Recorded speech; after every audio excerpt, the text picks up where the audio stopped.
Hungarian state institutions are obliged to protect the Christian culture of Hungary. Hungary shall protect the institution of marriage as the union of one man and one woman. Family ties shall be based on marriage or the relationship between parents and children. To sum up, the mother is a woman, the father is a man, and leave our kids alone. Full stop, end of discussion.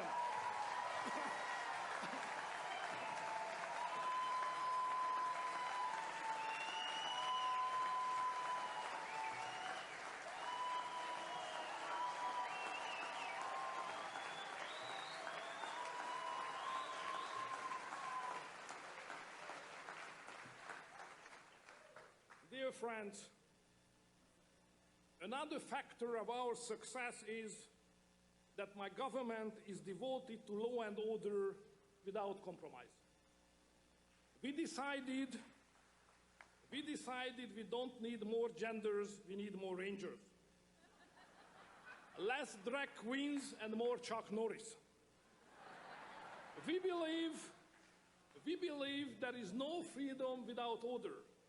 If there is no order, you get chaos. In Hungary, law enforcement agencies are not people's enemies. They are the guardians of freedom. Therefore, law should not protect criminals, but protect the victims and those who are defending the law. Police should be well respected. So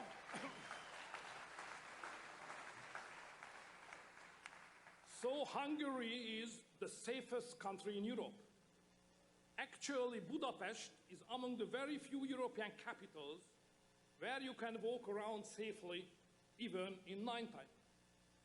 In Hungary, you will only hear more funds to the police. And finally, a few remarks on taxation, dear friends. Progressives always want your money. They love higher taxes. We believe that people should have their money in their own hands. To this end, we introduced a flat tax on personal income, which is currently 15%.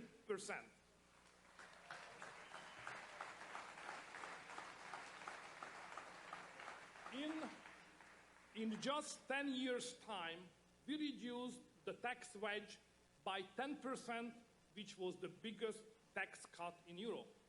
We have the lowest corporate income tax in Europe, which is flat, 9%. With this low corporate income tax last year, we had a 27% investment rate, which was among the best in Europe. Just recently, we came under fire again when we went against the global minimum tax initiative.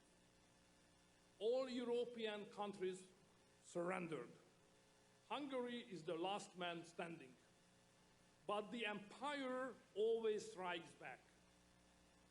The current US administration decided to terminate the tax treaty between Hungary and the United States, which was probably the best tax deal ever negotiated.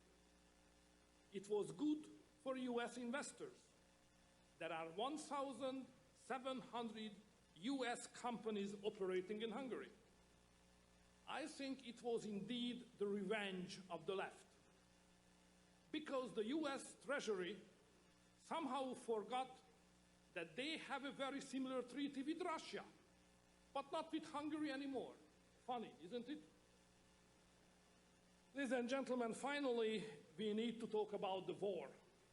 The war. Ukraine is our neighbor. We are in full solidarity with them. The attack of Russia against Ukraine has forced close to 1 million refugees to Hungary so far. Currently, more than 10,000 refugees every day. The majority of these refugees ventures further into Europe, but 1 million people entering a country of 10 million is a lot. In my view, the globalist leader's strategy escalates and prolongs war and decreases the chance of peace. Without American-Russian talks, there will never be peace in Ukraine. More and more people will die and suffer, and our economies will come to the brink of collapse. I cannot tell you what to do. It's your sovereign decision. I can, however, tell you one thing. Only strong leaders are able to make peace. We in the neighborhood of Ukraine are desperately in need of strong leaders who are capable of negotiating a peace deal. May they please help us. We need a strong America with a strong leader. Dear friends,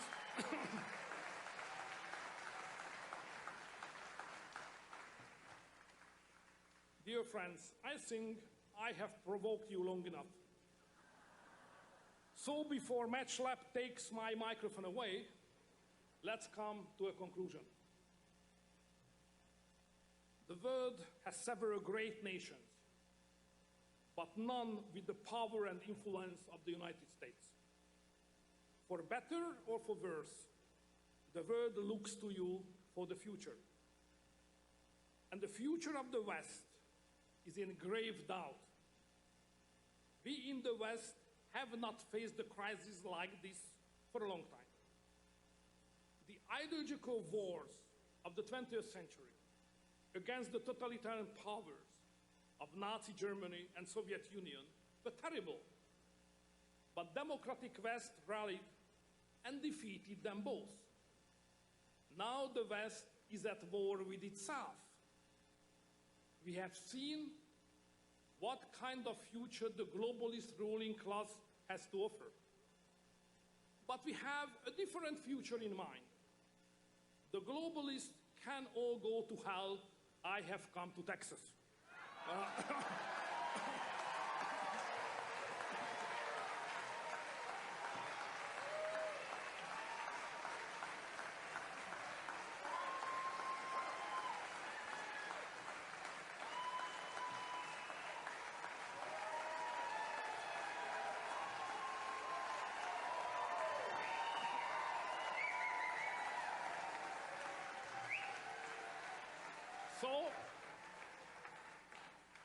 So we must take up the fight. Victory will never be found by taking the path of least resistance. We must take back the institutions in Washington and in Brussels. We must find friends and allies in one another.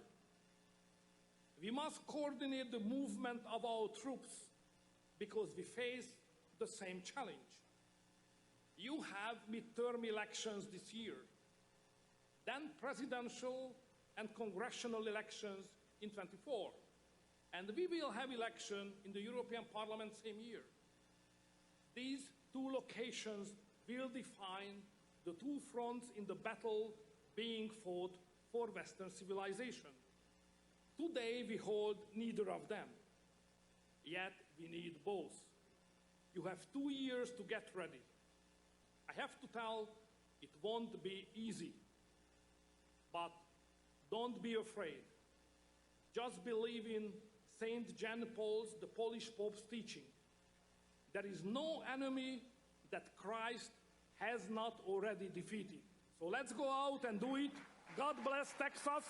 God bless our friendship. Good luck and goodbye.